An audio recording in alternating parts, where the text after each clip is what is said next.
하나님의 말씀을 같이 보시겠습니다. 오늘 보실 하나님 말씀은 신약성경 요한복음 7장 1절에서 24절까지 말씀입니다. 요한복음 7장 1절부터 같이 읽으시겠습니다. 시작. 이후에 예수께서 갈릴리에서 다니시고 유대에서 다니려 아니하심은 유대인들이 죽이려 함이러라. 유대인의 명절인 초막절이 가까운지라. 그 형제들이 예수께 이르되 당신의 행하는 일을 제자들도 보게 여기를 떠나 유대로 가소서. 스스로 나타나기를 구하면서 묻혀서 일하는 사람이 없나니 이 일을 행하려 하거든 자신을 세상에 나타내소서 하니 이는 그 형제들이라도 예수를 믿지 아니함이러라. 예수께서 가라사대 내 때는 아직 이르지 아니하였거니와 너희 때는 늘 준비되어 있느니라. 세상이 너희를 미워하지 못하되 나를 미워하나니 이는 내가 세상의 행사를 악하다 증거함이라. 너희는 명절에 올라가라. 나는 내 때가 아직 차지 못하였으니 이 명절에 아직 올라가지 아니하노라. 이 말씀을 하시고 갈릴리에 머물러 계시니라. 그 형제들이 명절에 올라간 후 자기도 올라가시되 나타내지 않고 비밀히 하시니라. 명절 중에 유대인들이 예수를 찾으면서 그가 어디 있느냐 하고 예수께 대하여 무리 중에서 수군거림이 많아 혹은 좋은 사람이라 하며 혹은 아니라 무리를 미혹하게 한다 하나 그러나 유대인들을 두려워함으로 드러내게 그를 말하는 자가 없더라. 이미 명절의 중간이 되어 예수께서 성전에 올라가사 가르치시니 유대인들이 기이 여겨 가로되 이 사람은 배우지 아니하였거늘 어떻게 그를 아느냐 하니 예수께서 대답하여 가라사대 내 교훈은 내 것이 아니요 나를 보내신 이의 것이니라.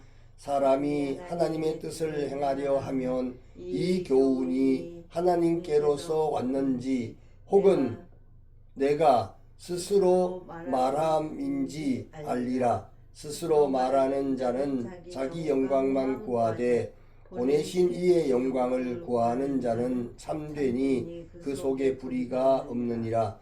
모세가 너희에게 율법을 주지 아니하였느냐? 너희 중에 율법을 지키는 자가 없도다. 너희가 어찌하여 나를 죽이려 하느냐? 무리가 대답하되 당신은 귀신이 들렸도다. 누가 당신을 죽이려 하나이까? 예수께서 대답하여 가라사대 내가 한 가지 일을 행하매 너희가 다 나를 이를 인하여 괴이히 여기는도다. 모세가 너희에게 할례를 주었으니 그러나 할례는 모세에게서 난 것이 아니요 조상들에게서 난 것이라. 그러므로 너희가 안식일에도 사람에게 할례를 주느니라. 모세의 율법을 폐하지 아니하려고 사람이 안식일에도 할례를 받는 일이 있거든 내가 안식일에 사람의 전신을 건전케 한 것으로 너희가 나를 노여워하느냐? 외모로 판단하지 말고 공의의 판단으로 판단하라 하시니라. 아멘. 24절까지 말씀을 같이 보셨습니다. 지난주에는 우리가 생명의 떡 예수 그리스도와 함께라는 제목으로 말씀을 함께 나누었고요. 6장 끝부분에서 오늘은 이제 7장에 들어왔습니다. 7장 1절에서 24절까지 좀 길기는 한데 이 말씀은 예수님께서 생명의 양식이 되시는데 6장에서는 생명의 떡 이신 예수님에 관해서 말씀드렸고 7장에서는 생수를 주시는 예수님이십니다. 생수를 주시는 예수님으로 되어 있는데 1절에서 9절까지는 믿지 않는 형제들의 그 요구를 이유를 들어서 거절을 하십니다. 10절에서 13절까지에 보니까 명절에 올라간 예수님의 소문이 유대인들에게 퍼졌다 그렇게 돼 있고 14절에서 24절까지는 예수님의 교훈이 하나님께로 온 것임을 밝히시면서 책망을 하셨다 이렇게 되어 있는 내용입니다. 자, 이 내용이 그 히브리적인 사고에서 말씀하시는 키아즘에서 보니까 1절이 A인데요. A. 유대인의 죽이려는 의도와 예수님의 갈릴리에 머무시는 체류하시는 내용이 기록이 되어 있고 A-는 7장 24절인데요. 외모로 판단하지 말고 공의롭게 판단하라 그랬습니다. 외모로 판단하면 죽이려고 하는 일들을 많이 하게 되죠. 하나님의 공의, 하나님의 관점에서 하는 것이 공의인데 공의로 판단하라 그렇게 말씀을 하고 있습니다. B는 2절에서 9절까지 내용인데 형제들의 초막절 참석 권유 너희의 때 형제들은 예수님을 참석하도록 권유하죠. 그것은 바로 사람들의 때다 너희의 때고 또 예수님의 거절을 하심은 곧 예수님의 때 나의 때가 따로 있다. 시간의 개념이 서로 다르죠. 하나님의 시간 개념은 영원한 개념이죠. 영원한 개념이고 시간 세계에서도 우리가 생각하는 시점과 하나님이 보시는 시점이 서로 다르다는 것을 우리가 알 수가 있습니다. 자, B-는 21절에서 23절까지 되어 있는데 할례에 대한 문제를 가지고 모세의 율법과 안식일의 논쟁 이걸 얘기합니다. 이 율법에 대한 것도 안식일에 대한 논쟁, 할례에 대한 문제도 이 모두가 너희의 관점과 하나님의 관점, 하나님의 뜻과 너희가 갖고 있는 그 종교적인 뜻이 서로 많이 다르다는 사실을 보여주고 있는 거죠. 자, C는 10절에서 13절까지인데 예수님의 은밀한 예루살렘 입성 소문내지 않고 아직 때가 이르지 않았기 때문에 티내지 않고 은밀하게 입성하셨죠. 사람들은 때가 됐을 때 그걸 드러내야 되는데 늘 은밀하기를 싫어하고 이렇게 드러내기를 좋아하죠. 그건 다 누구 중심입니까? 자기 중심이죠. 하나님 중심이 아닌 것을 볼 수 있습니다. 그래서 은밀한 예루살렘 입성과 대중들의 논쟁이 C에서 10절에 13절까지 기록되어 있는데 C-는요 19절에서 20절인데 율법에 대한 오해와 예수님을 향한 논쟁이 벌어지게 됩니다. 이럴 때에 오늘 이 내용의 중심이 이제 14절에서 18절까지 기록이 되어 있습니다. 그래서 바로 예수님의 가르치심에 관한 내용인데 이 예수님의 가르치심은 그 권위의 원천이 그냥 자기에게서 나온 게 아니라 하나님으로부터 왔다. 하나님의 아버지의 권위로부터 그 원천을 갖고 있다라는 것을 말씀을 하고 있는 것을 볼 수 있습니다. 우리는 착한 마음으로 선한 마음으로 무슨 말을 하죠. 누굴 지적질하거나 그럴 때 그 착한 마음 선한 마음이지만 그 원천은 어디 있습니까? 자기에게 있습니다. 그죠? 자기 관점으로 자꾸만 지적질도 하고 좋은 말을 해준다고 하지만 알고 보면 상대방의 약점을 아프게 하거나 또 자기의 어떤 의의를 드러내는 자기의 잘남을 드러내는 자기의 옳음을 드러내고 싶어하는 자기중심적이죠. 그래서 그 권위는 아주 인본주의적인 권위죠. 그래서 그것은 화근을 일으키게 되죠. 그러나 예수님의 가르치심은 뭡니까? 하나님 아버지께 그 모든 권위가 있다 하는 사실을 말씀을 하십니다. 그래서 오늘의 제목은 왜 예수님의 가르침인가 라고 하는 질문 형태의 그런 제목을 가지고 오늘 말씀 함께 살펴보기를 원합니다.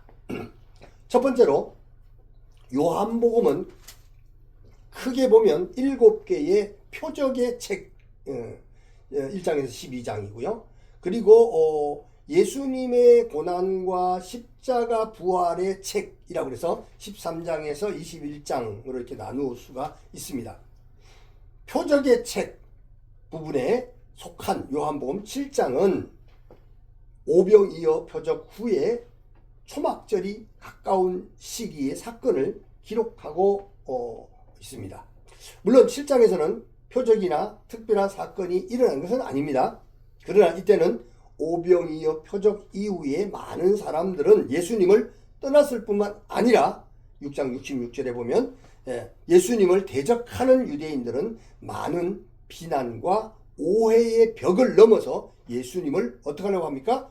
심지어는 죽이려고까지 하는 극도의 긴장이 심화되던 그런 때였다 하는 사실을 우리는 기억합니다.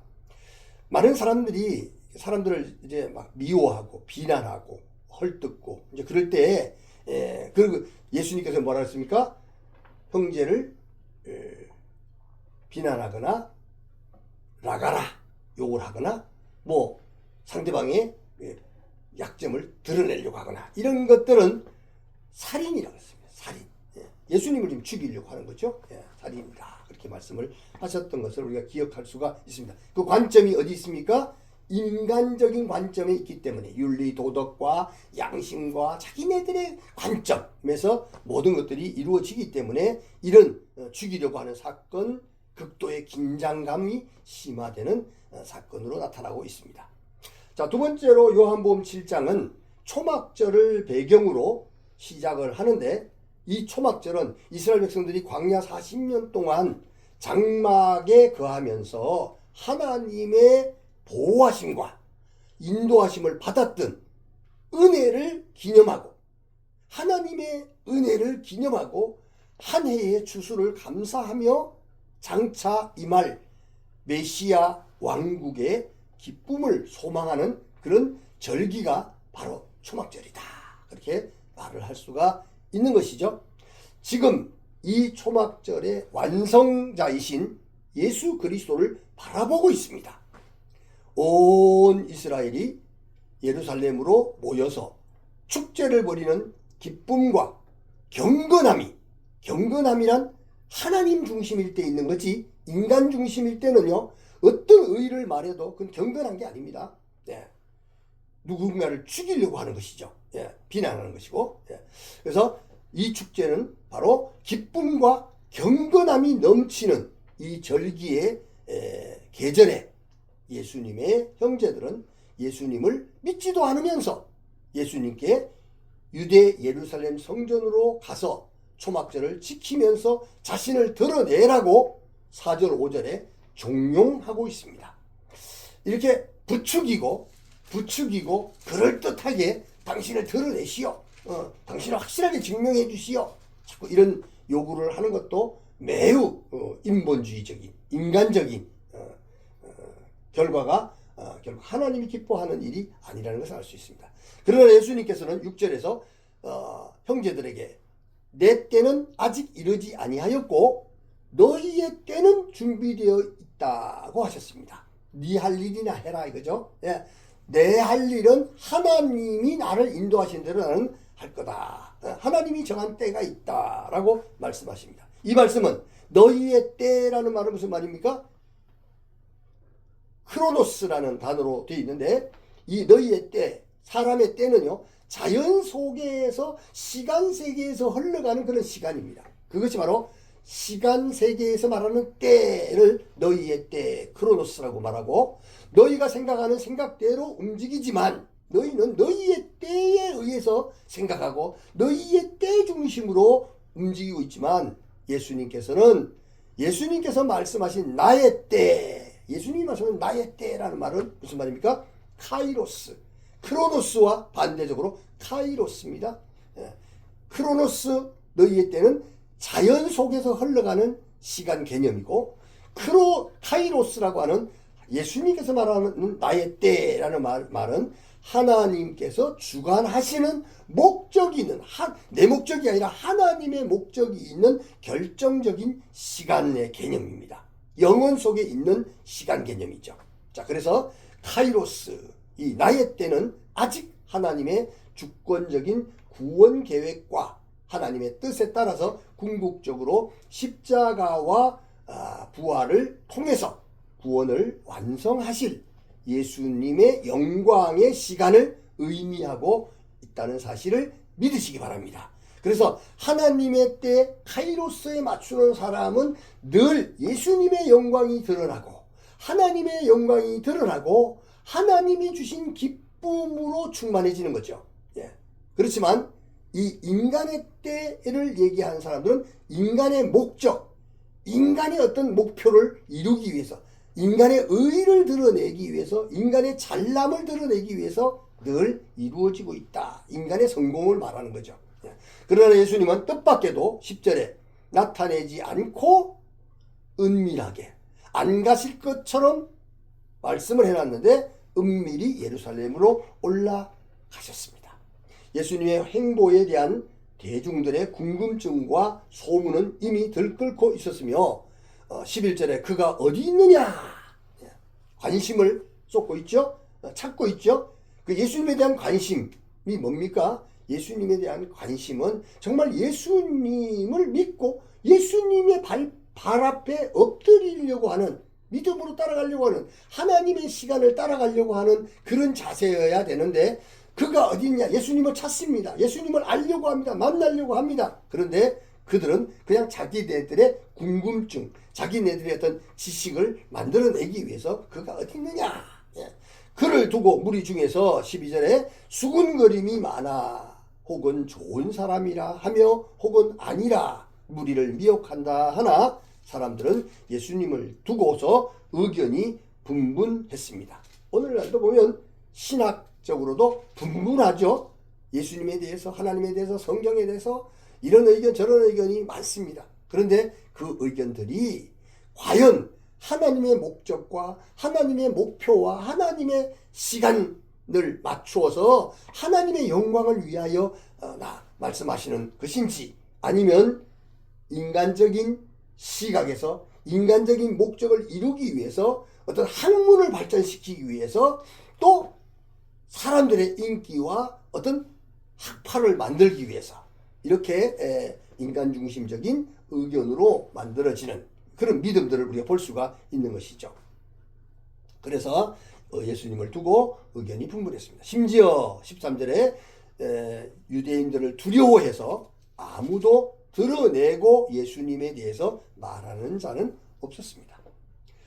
세상은 예수님을 제대로 알지 못했고 그저 소문과 추측으로 판단하려 할 뿐이었습니다. 이 추측과 소문. 그래서 들은 말이죠. 그냥 목사님에게 들은 말, 그냥 어떤 성경 잘 가르치는 사람한테 열심히 들은 말, 어떤 유명한 사람이 써놓은 책을 보고 보고 듣고 그냥 추측하는 겁니다. 자기 혼자 그걸 받아들이는 거죠.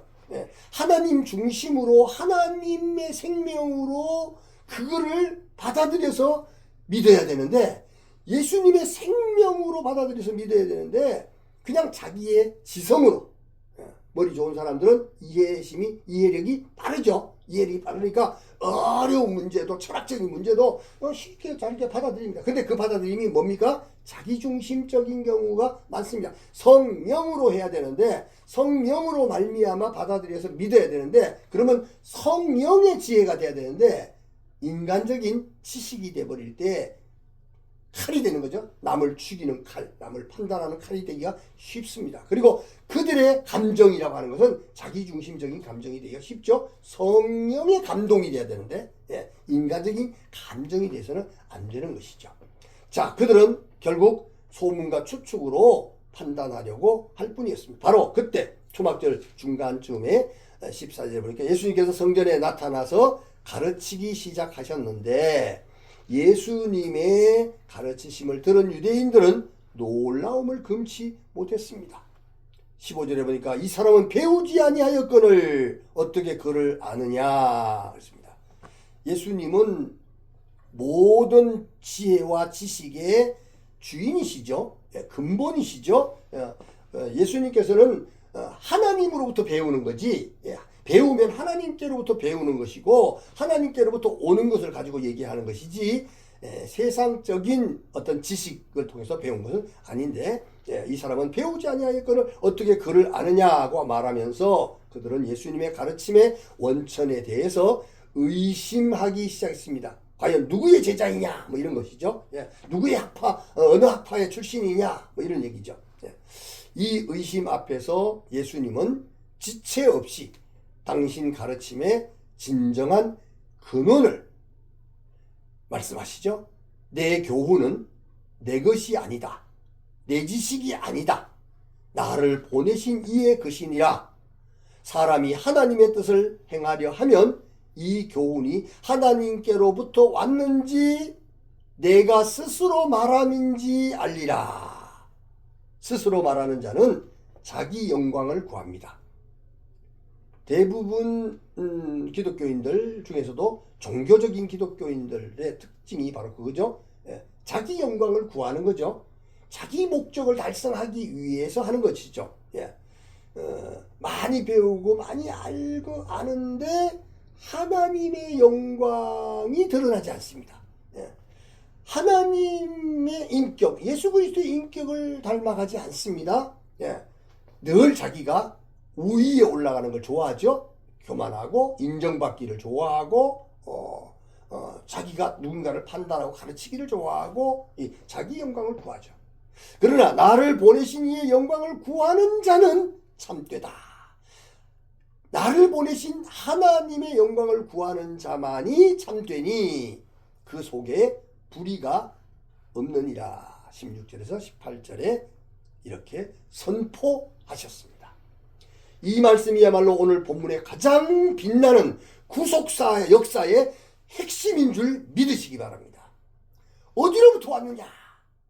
내가 듣는 이 말씀, 내가 보는 이 말씀, 내가 믿는 이 말씀이 사람의 지식으로부터 왔느냐? 전통으로부터 왔느냐?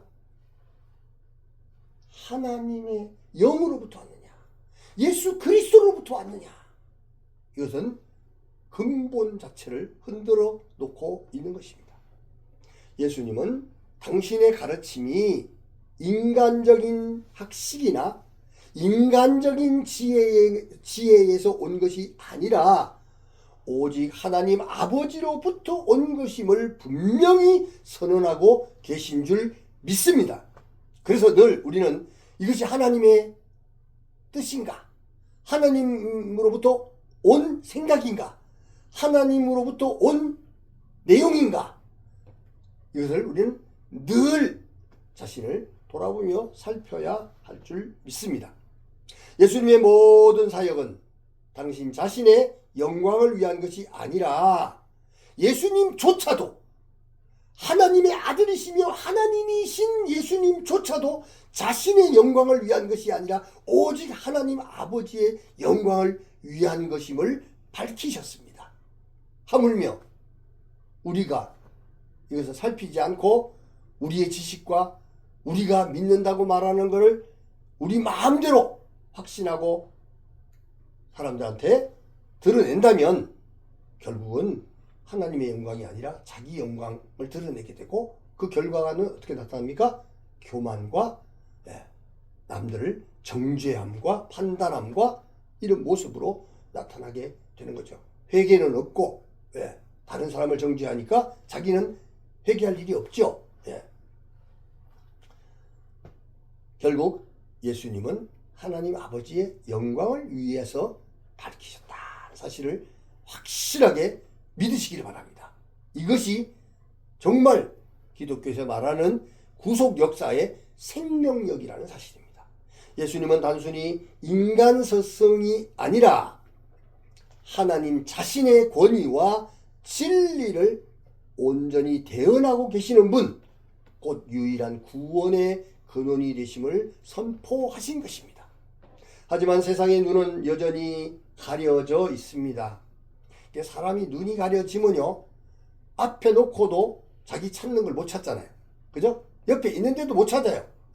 신기하죠? 영적인 문제는 영적인 눈이 열려져야 될 줄 믿으시기를 바랍니다. 예수님께서 모세가 너희에게 율법을 주지 아니하였느냐?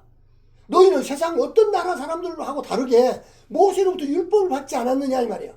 너희 중에 율법을 지킨 자가 있냐? 너희 중에 율법을 지키는 자는 하나도 없도다. 너희가 어찌하여 나를 죽이려 하느냐? 19절에 예수님이 물으십니다.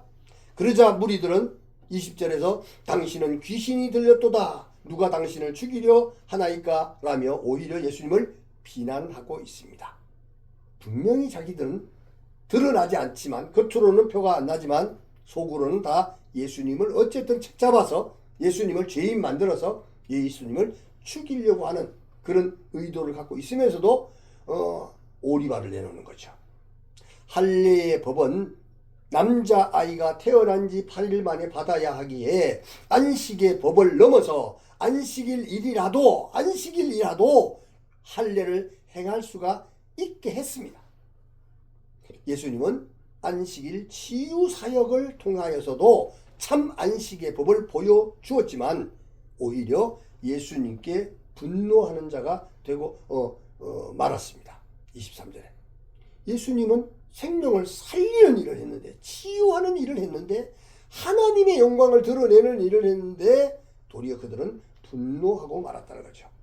생명의 법은 율법을 폐하는 것이 아니라 율법을 완성하는 것이기 때문입니다.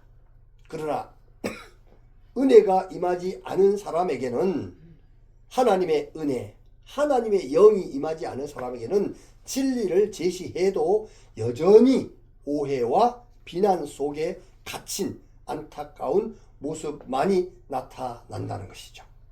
세 번째로 오늘의 성경 이야기는 옛날 유대 땅의 이야기만이 아닙니다. 오늘의 우리도 영적인 눈이 밝아져서 눈에 보이는 외모가 아닌, 눈에 보이는 껍데기가 아닌 하나님의 말씀이 가리키는 공의의 기준은 바로 윤리 도덕적인 기준이 아니고 세상 인간적인 기준이 아니고 하나님의 마음의 기준이죠. 공의의 기준으로 예수님을 믿고 바라보아야 할 줄 믿습니다.